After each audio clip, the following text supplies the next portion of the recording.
Seja bem-vindo a mais esse vídeo da nossa série de diodos. Então, nos últimos vídeos a gente encarou o diodo como um dispositivo, como uma pequena caixa preta, onde ele ora conduzia a corrente e ora estava em corte. Inicialmente nós admitimos ele como uma chave, ora aberta, ora fechada, e no vídeo anterior a gente viu que não era bem verdade isso daí. Ele tem uma pequena queda de tensão, a gente viu a equação e o gráfico, a curva característica do diodo. Hoje a gente vai começar a entender, na verdade, como que é o diodo por dentro, como que é um semicondutor, que é a base, é o material base do diodo, não só do diodo, como também dos transistores, circuitos integrados. Então é muito importante entender essa pequena física de semicondutores que a gente vai ver de agora em diante. Bom, então, antes de começar o estudo dos semicondutores, a gente vai ter que entender o que é um condutor, o que é um semicondutor e o que é um isolante. Aqui eu tenho um desenho do cobre, que é um exemplo de um condutor. A gente pode ver que ele tem 29 prótons, é um átomo, né, de cobre, ele tem 29 prótons no núcleo e 29 elétrons nas camadas, já que ele está eletricamente neutro. Lá da química a gente sabe que essas camadas a gente tem determinadas quantidades em cada camada, os elétrons são distribuídos em determinadas quantidades em cada camada. Então, no caso do cobre, eu tenho 2 elétrons na primeira camada, 8 na segunda, 18 na terceira e apenas um elétron na última camada. A última camada recebe o nome de camada de valência, e ela é muito importante, ela determina, na verdade, a condutividade elétrica do material. Então, esse último elétron que está na camada de valência, ele está muito afastado do núcleo, então ele é levemente atraído pela carga positiva do núcleo. Então qualquer força externa aplicada, qualquer tensão, tira esse elétron do átomo e coloca ele em movimento. Para os semicondutores eu tenho aqui o exemplo do silício, que é o material que é mais utilizado aí na eletrônica. Então ele tem 14 prótons no núcleo e os 14 elétrons estão dispostos 2 na primeira camada, 8 na segunda e 4 na última. A camada de valência ela não pode ultrapassar o valor de 8 elétrons na última camada. Então, o condutor tinha apenas 1, esse aqui tem apenas 4, e o semicondutor tem apenas 4, e o nosso isolante vai ter 8 elétrons na última camada. Então, um material isolante com 8 elétrons na última camada, é muito difícil você tirar um elétron nessa última camada e fazer ele entrar em circulação. Aqui a gente tem uma representação bem esquemática de um cristal de silício, que é formado por vários átomos de silício, evidentemente. Então eu tenho aqui o átomo central, ele tem os 4 elétrons na camada de valência, e ele compartilha um elétron com cada um dos seus vizinhos. Então ele tem 4 vizinhos, ele tem 4 na camada de valência e ele compartilha mais um de cada um.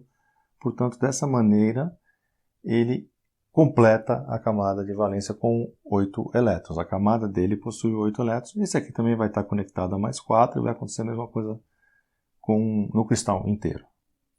Certo? Aqui a gente tem novamente o nosso cristal representado, e o que está dizendo aqui basicamente é que através de um acréscimo de energia térmica eu posso eventualmente deslocar um elétron na camada de valência e ele passa então a ser um elétron livre. E aí mesmo no material neutro, o material continua sendo neutro, o material em si, né? E eu posso ter elétrons livres por efeito de temperatura. A gente já viu lá, inclusive na nossa equação, que a corrente no diodo ela tinha uma fluência da temperatura lá, né? Então isso não, de maneira alguma, isso é uma novidade para a gente. Então no material neutro eu tenho uma quantidade igual de elétrons livres e uma quantidade igual de lacunas. Esse elétron livre, eventualmente, ele vai cair numa outra lacuna. Ele vai ser atraído por uma outra lacuna. Essa lacuna passa a ser como uma carga positiva. Então ela vai atrair algum outro elétron livre, que também foi originado por efeito de temperatura, e a esse fenômeno é chamado então de recombinação. E o tempo que demora para esse elétron livre que saiu aqui encontrar uma outra lacuna é chamado tempo de vida. Então esses são alguns termos aí que a gente vai encontrar quando eu estiver estudando esse tipo de coisa aí. Agora eu peguei um silício e coloquei ele entre duas placas carregadas. Então eu tenho uma lacuna gerada pelo escape de um elétron livre por efeito de temperatura. Então o que vai acontecer aqui? Gerei uma lacuna, esse elétron de valência, que está na posição A, eventualmente ele vai ser atraído para essa lacuna. E a lacuna que estava aqui gerou uma outra lacuna aqui atrás, né? Então foi preenchido e é como se essa lacuna tivesse se movido para cá, ao mesmo tempo que o elétron se moveu para lá. Esse elétron que está em B pode preencher a lacuna e a lacuna então se moveu para cá. O que está em C pode vir para cá, a lacuna se mexe. Então eu tenho, nessa condição, eu tenho dois fluxos aqui. Eu tenho um fluxo de elétrons em direção à placa positiva e ao mesmo tempo eu tenho um fluxo de lacunas na direção contrária, na direção da placa negativa. Aqui está um esquema de um circuito, como seria isso num circuito. Então nesse material eu tenho geração de elétrons livres e lacunas por efeito térmico, e com o mecanismo descrito ali acima, os elétrons vão saindo e sendo atraídos pelo polo positivo da bateria, ao mesmo tempo que aqui dentro eu tenho, ao mesmo tempo que eu tenho a circulação de elétrons para o polo positivo, eu tenho a circulação de lacunas para o lado direito do cristal. E aí quando a lacuna chega aqui, ela atrai os elétrons externos ao circuito, que são externos, que são elétrons do circuito, certo? Agora a gente vai começar a estudar a dopagem de um semicondutor, o famoso material N, material tipo N, material tipo P. Então a gente pode controlar a condutibilidade do semicondutor através da introdução de impurezas. Quando eu quero formar um material tipo N, se ele vem de negativo, a minha intenção é, na verdade, acrescentar elétrons livres que não são gerados por efeito de temperatura. São impurezas, né? Como se fosse uma impureza. Então eu coloco átomos pentavalentes dentro do cristal. No processo de fabricação da pastilha de silício, eu coloco lá impurezas pentavalentes. Então naquela ligação covalente que a gente discutiu anteriormente, tem um elétron que está sobrando. Então para cada átomo de impureza tem um elétron sobrando. Obviamente, quanto mais átomos eu tiver pentavalentes, maior é a disponibilidade de elétrons, e quanto menos eu tiver, menor é a disponibilidade de elétrons livres. Esses elétrons estão sendo gerados não por efeito térmico, sim por efeito de impureza. Isso não quer dizer que o efeito térmico não esteja acontecendo. Ainda no material N, eu também vou ter a geração de elétrons e lacunas por efeito térmico. Então, o que acontece nesse material do tipo N é que eu tenho a quantidade de elétrons, é uma combinação dos elétrons da impureza com os elétrons gerados pelo efeito térmico. E as lacunas são apenas geradas por efeito térmico. Por causa disso, os elétrons são chamados de portadores majoritários, enquanto as lacunas são portadoras minoritárias, certo? Então, pode ser fracamente dopado, fortemente dopado, isso depende da quantidade de impurezas que eu estou acrescentando. E ao contrário, o material tipo P, ao invés de impurezas pentavalentes, a gente insere impurezas trivalentes. Por exemplo, aí o alumínio e o boro. Então, ao contrário do material N, o material tipo P tem isso por causa de positivo, P vem de positivo, vai ficar faltando um elétron lá na ligação covalente. Então, eu tenho uma lacuna para cada átomo de impureza que eu estou colocando. Muitos átomos, muitas lacunas, poucos átomos, poucas lacunas. Fracamente dopado, fortemente dopado. É exatamente o mesmo raciocínio.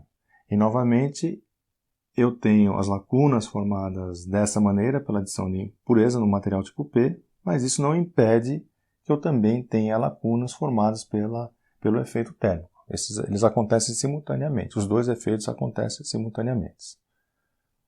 Nesse caso, as lacunas são os portadores majoritários, porque eu tenho a combinação de impurezas mais o efeito térmico, e os elétrons são os portadores minoritários, já que eles acontecem única e exclusivamente por efeito térmico, certo? Bom, então a gente viu o que era o material P, o material N, e o nosso objetivo é então combinar os dois materiais que vão formar o diodo, formando uma junção PN. material P, material N. Aqui no meio a gente tem o que se chama de junção PN. O que a gente vai ver agora é um pouco da física envolvida nessa junção para entender como que essa junção funciona. Então nós temos a junção PN, o material P e N, contatos metálicos, anodo, cátodo, isso aqui é um diodo. Então a gente vai voltar agora um pouquinho para o nosso material puro, que é o material que a gente chama de material intrínseco, e a gente viu que através da ionização térmica, no efeito térmico, era possível quebrar uma ligação covalente, liberar um elétron e deixar para trás uma lacuna. Então, para cada elétron que eu libero através desse processo, eu deixo para trás um número igual de lacunas. Então, eu vou chamar de N o número de elétrons, P o número de lacunas, eles são iguais. Ni, então, é o número de portadores, que pode ser elétron ou lacuna. É possível, lá da física dos semicondutores, calcular a concentração desses portadores por meio dessa equação que está aqui. Ni ao quadrado, Ni pode ser elétron ou lacuna, como eu acabei de dizer, igual a B, T ao cubo, E menos EG dividido por KT. O B é uma constante, que para o silício é 5,4 vezes 10 a 31, Kelvin por centímetro a sexta. EG é 1,12 elétron-volt, e o EG é a energia mínima necessária para romper a ligação covalente. Então, para liberar aquele elétron e ter então um elétron livre e a formação de uma lacuna, essa é a mínima energia que a gente precisa fornecer para que isso ocorra. Ela vale 1,12 elétron-volt para o silício. Lembrando que no passado a gente também tinha semicondutores de germânio.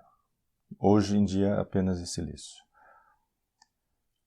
O K é 8,62 vezes 10 a menos 5 elétron-volt por Kelvin. O T é a temperatura em Kelvin. Então, por exemplo, se eu pegar o silício a uma temperatura de 300 Kelvin e eu fizer esse cálculo aqui, 300 Kelvin é a temperatura ambiente, né? Ni é igual a 1,5 vezes 10 a décima portadores por centímetro cúbico. Então, num centímetro cúbico de silício, eu vou ter 1,5 vezes 10 a décima elétrons livres e, portanto, lacunas.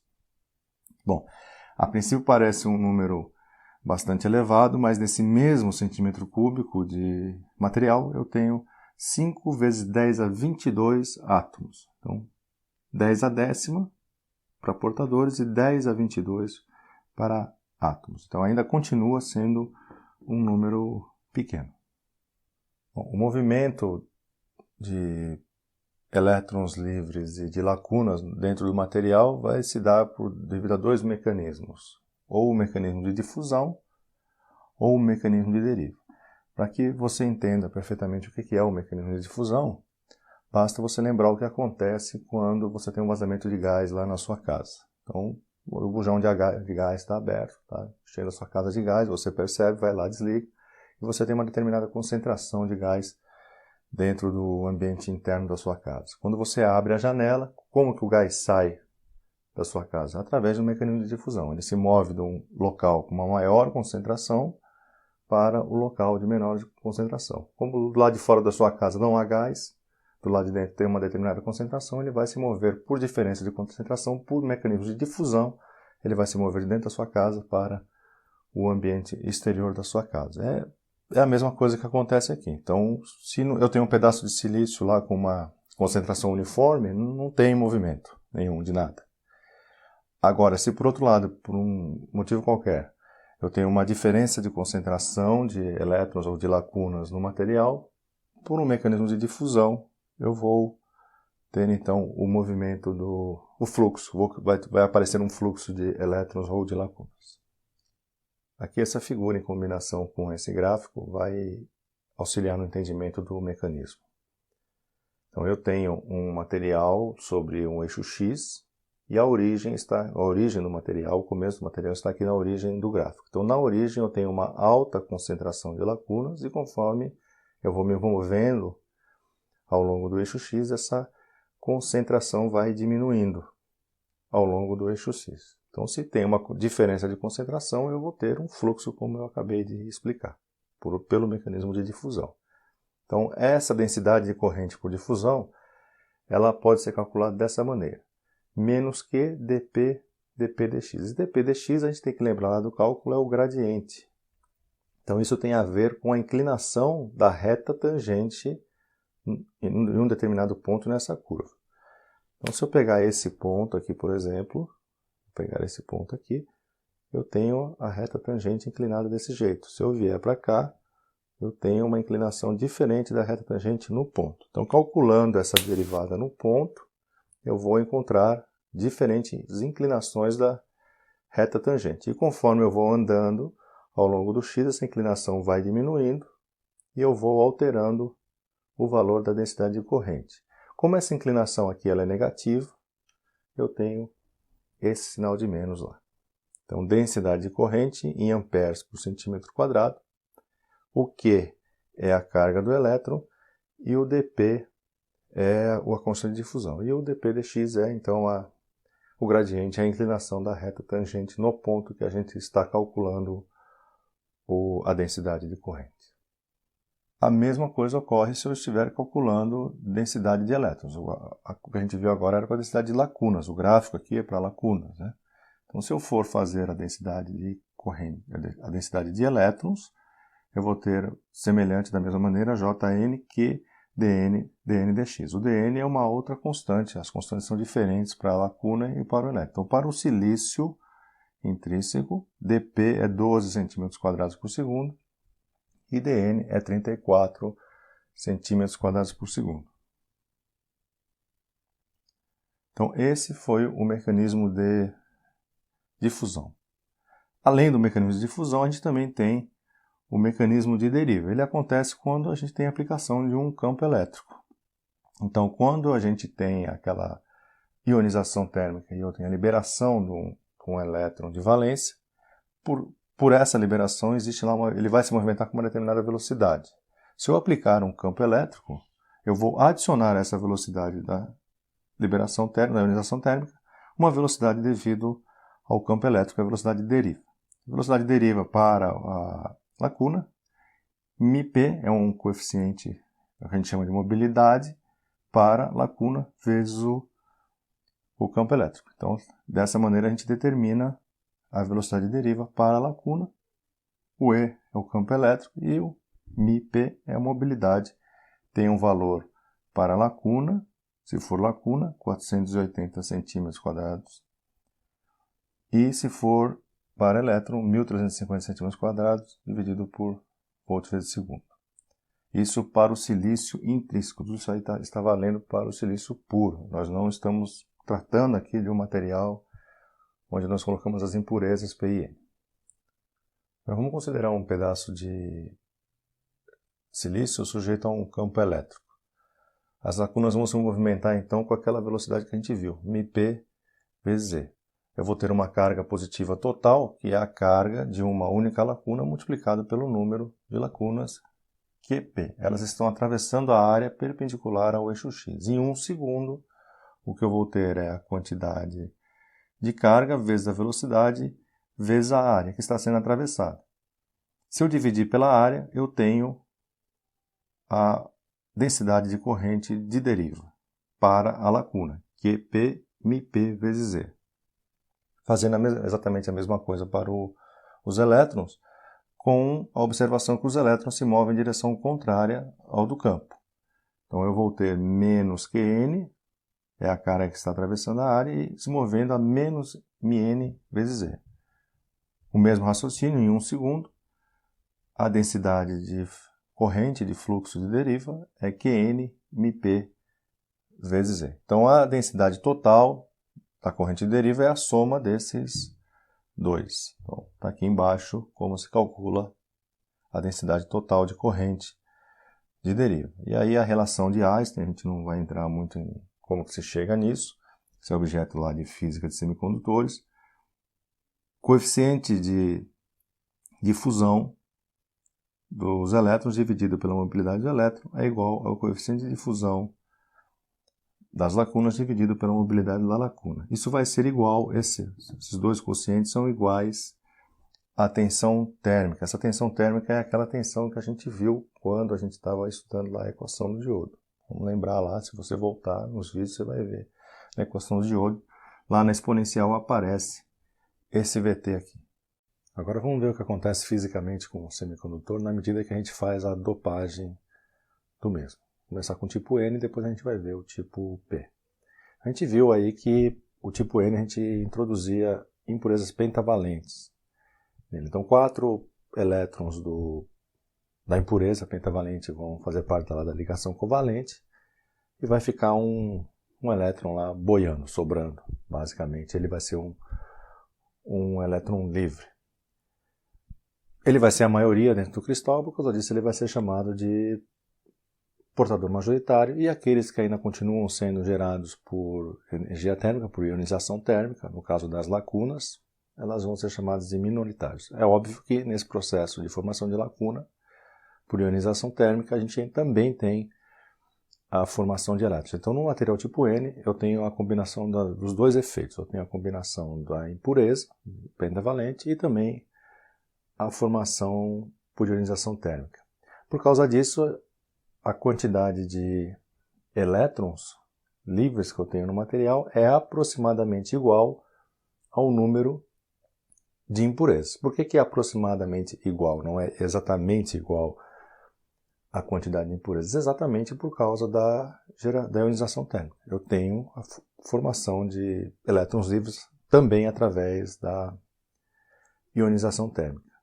E o N0 é a concentração de elétrons livres e o Nzão D é então o número de impurezas que nós adicionamos, impurezas pentavalentes que nós adicionamos ao cristal. Lá da física dos semicondutores, a gente não vai entrar em dedução de equação aqui, mas sabe-se da física dos semicondutores que o produto entre o número, a concentração de elétrons vezes a concentração de lacunas é igual à concentração de portadores ao quadrado. Então, se eu isolar a concentração de lacunas, eu consigo calcular fazendo o quociente entre Ni ao quadrado dividido por Nd. Então, esse Ni a gente já viu que ele é muito dependente da temperatura. A gente vai fazer um exercício aí e isso vai ficar muito claro. Na equação do Ni a gente tem a temperatura lá. E o Nd não tem nada a ver com a temperatura. O Nd tem a ver com a quantidade de impurezas que a gente colocou lá. Se a temperatura mudar, não muda o Nd. E se a temperatura mudar, o Ni vai mudar, portanto vai mudar a quantidade de lacunas no material N.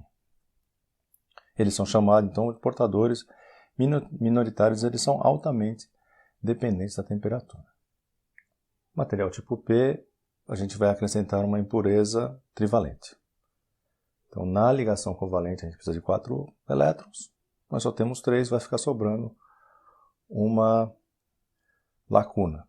Então, a quantidade de lacunas que eu vou ter no material do tipo P, ela é aproximadamente igual à concentração de impurezas que eu tenho no material. Aproximadamente igual, porque eu continuo tendo também a geração de lacunas e, consequentemente, de elétrons livres pelo processo de ionização térmica. Então, da mesma maneira que a gente fez lá, a gente pode calcular o NP0, que é o minoritário, são os elétrons livres no material tipo P, concentração de portadores ao quadrado dividido pelo o número de átomos de impurezas que nós colocamos no material. É o mesmo processo que a gente acabou de fazer. E agora a gente vai ver um exemplo numérico, primeiramente para um material intrínseco, é um material sem acréscimo de impureza. Ele não tem impureza pentavalente e muito menos a trivalente. Então, o processo de geração de elétrons e lacunas nesse material deve-se unicamente ao efeito térmico. A gente tem o primeiro caso, ele quer que calcule com 250 Kelvin, o segundo com 300 e o terceiro com 350 Kelvin. O processo, dependendo da temperatura, a gente espera que na medida que a gente aumente a temperatura, a gente gere mais portadores. É isso que a gente espera e é isso que diz a equação, diga-se passagem. A concentração de portadores ao quadrado é igual a B, que é uma constante para o silício, que vale 5,4 vezes 10 a 31. Para o silício é 5,4 vezes 10 a 31. temperatura ao cubo, então depende da temperatura, exponencial de menos EG, kT. O EG é aquela energia necessária para romper a ligação covalente. O K é a constante de Boltzmann e a temperatura novamente. Então, substituindo 250 Kelvin e essas constantes aqui, a gente vai chegar em 150.486.044 portadores por centímetro cúbico.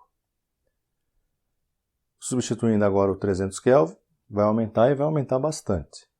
Então, substituindo por 300, a gente vai chegar em 15.038.454.510 portadores por centímetro cúbico. E o 350, 417.973.272.826 portadores por centímetro cúbico. Agora é pedido um problema que a gente faça o mesmo cálculo que a gente fez anteriormente, mas dessa vez o material não é intrínseco, dessa vez é um material do tipo N. Ele pede para calcular a concentração de elétrons e lacunas para 250 Kelvin, 300 Kelvin, 350 Kelvin. Então a gente pode usar os resultados do exercício anterior. E ele dá aqui que a concentração de impurezas é 10 a 17. Então eu tenho 10 a 17 átomos de impureza N pentavalente no material. Para 250 Kelvin, a quantidade de elétrons livres é aproximadamente igual à quantidade de átomos. Aproximadamente igual porque eu também tenho, ainda aqui pequeno, a formação por ionização térmica. Então não é exatamente igual, é aproximadamente igual à quantidade de átomos. Sabemos lá que o produto de elétrons por lacunas é igual a Ni ao quadrado. Então eu isolo a lacuna e eu chego que a concentração de lacuna é 2,25 vezes 10 a menos 1 por centímetro cúbico. Então eu tenho, perceba a diferença gritante que a gente tem da quantidade de lacunas com a quantidade de elétrons livres. Eu tenho essa mesma quantidade de elétrons livres gerado termicamente. A mesma quantidade de lacunas. Certo? Então perceba a diferença que eu tenho de elétrons por impurezas e de elétrons por geração térmica, já que a geração térmica de elétrons é igual à geração de lacunas. Aumentando a temperatura para 300 Kelvin, eu vou chegar numa quantidade de lacunas de 2.261 por centímetro cúbico. 350 Kelvin, eu vou chegar em 1.747.016 portadores por centímetro cúbico, lacunas por centímetro cúbico. Isso aqui é um pouco mais interessante. A gente aprendeu lá no curso de eletricidade como é que a gente calculava resistividade para resistências. E aqui nós vamos calcular a resistividade do material semicondutor. Primeiramente para um silício intrínseco e depois para um material dopado tipo P. Então no intrínseco, para o material intrínseco, ele dá também aqui a concentração de portadores, então é 1,5 vezes 10 a décima centímetro por centímetro cúbico.